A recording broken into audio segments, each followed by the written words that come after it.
Hey guys, Assalamu alaikum. Welcome back to another brand new video. So guys, আজকে বাসের মধ্যে থেকে আরও একটা নতুন ব্লগ স্টার্ট করে ফেললাম। তো গাইজ আজকে আমি যাচ্ছি হচ্ছে রাজশাহীতে।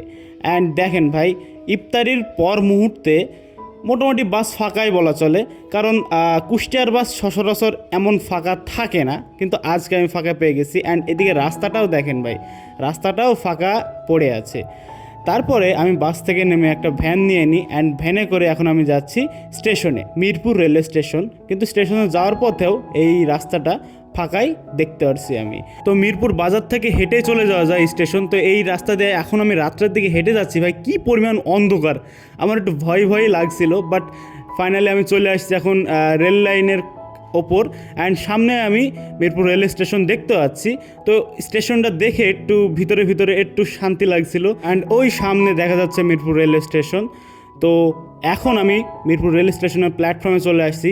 তো এই প্ল্যাটফর্মে এসেও দেখি ভাই তেমন কেউই নাই, মনে হচ্ছে যেন আমি একাই যাত্রা করবো এই ট্রেনে। অ্যান্ড ওই পারে আমার ট্রেন আসবে, অ্যান্ড ওই পারে কিছু লোক দেখতে পারছি, বাট অন্ধকার ওইদিকে ওই জন্য আমি দাঁড়াই নাই, এর জন্য আলোতে আমি দাঁড়ায় আছি।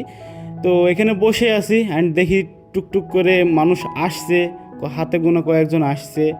তো দেখে মনে হচ্ছে যাক আমি একা না, আমার সাথে আরও মানুষ আছে। অ্যান্ড এখানে আমি ব্যাগ ট্যাগ নিয়ে চেয়ারে এখানে বসে আছি, অপেক্ষা করছি ট্রেনের জন্য। তো ফাইনালি আমাদের ট্রেন চলে আসছে স্টেশনে। তো ট্রেন দেখতেই পারছেন ভাই, অনেক দ্রুত চলে আসছে। অনেক দ্রুত বলতে গিয়ে লেট করছে ভাই, 40 মিনিট লেট করছে, কিন্তু স্টেশনে ঢোকার সময় কি স্পিড, কি জোরে ঢুকলো। তো এই যে এইদিকে এখন টিটি আমার টিকিট চেক করে চলে গেলেন, অ্যান্ড অনেক মানুষই তাদের সিট খুঁজছে, বসছে। তো গাইজ এখন হচ্ছে রিল্যাক্স করার পালা, কারণ ট্রেন চলে আসছে, ট্রেনের উপর বসে পড়েছি। অ্যান্ড এখন এই যে রাত্রের ভিউ এনজয় করতে করতে চলে যাব রাজশাহীর উদ্দেশ্যে। তো এরপরে আমাদের ট্রেন চলে আসছে হার্ডিং ব্রিজের ওপর। এই যে দেখতেই পারছেন, এখন আমরা হার্ডিং ব্রিজের ওপরে আছি। তো হার্ডিং ব্রিজ কিন্তু 200 বছর আগে ব্রিটিশরা বানায় গেছিলো, সেই ব্রিজ এখনও পর্যন্ত দাঁড়ায় আছে। অ্যান্ড হার্ডিং ব্রিজের পাশেই হচ্ছে লালন শাহ সেতু, অ্যান্ড লালন শাহ সেতুর ওই পারে আবার হচ্ছে রূপপুর পারমাণবিক বিদ্যুৎ কেন্দ্র। তো এই ভিউটা যদি ওপর থেকে ড্রোন ভিউ যদি দেখা যায় তাহলে অনেক বেশি সুন্দর লাগে। এই চুল্লিগুলো যদি আরও কাছ থেকে আপনাদের দেখতে হয় তাহলে পাকশি রেলওয়ে স্টেশনে আসা লাগবে, এই যেমন আমি দেখতে পারছি। তো গাইস ট্রেন বলতে গেলে মোটামুটি ফাঁকাই আছে, মানে হাতে কোনো কয়েকজন বাদে পুরো ট্রেনই ফাঁকা। মনে হচ্ছিল যেন টিকিট কেটেই ভুল করছি, না কাটাই ভালো ছিল।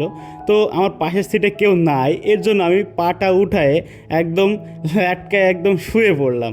তারপরে ওই যে একটা মামা, ওনার হাতে পাউরুটি আছে দেখতে পারছেন। তো এই পাউরুটি দেখে অনেকে বুঝে যাবেন যে আমি এখন কোথায় আছি। তো ইয়েস গাইজ, আমি এখন আছি ঈশ্বরদী রেলওয়ে স্টেশনে। তো ঈশ্বরদী রেলওয়ে স্টেশন কিন্তু এই দিকের সব থেকে বড় একটা রেলওয়ে স্টেশন।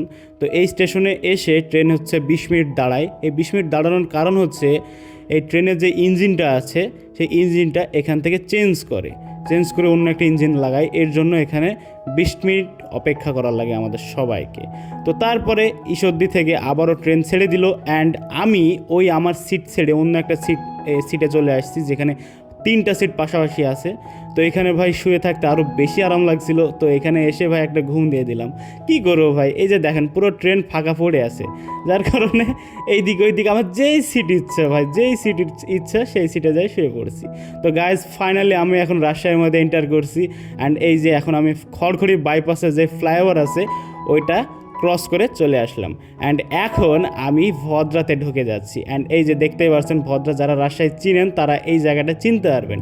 অ্যান্ড এই যে রাজশাহীর লাইটিং সেট আপ দেখলে তো বোঝা যায় ভাই যে এখন আমরা রাজশাহীতে চলে আসছি।